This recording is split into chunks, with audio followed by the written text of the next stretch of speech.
بوی موهات زیر بارون، بوی گندم زار نمناک، بوی سبز زار خیز، بوی خیس ته خاک، جاده های مهربونی، رگای آبی دستات، همه بارون غروب، ته چشمات و صدا،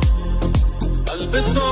شهر گل یاد، دست تو بازار خوبی،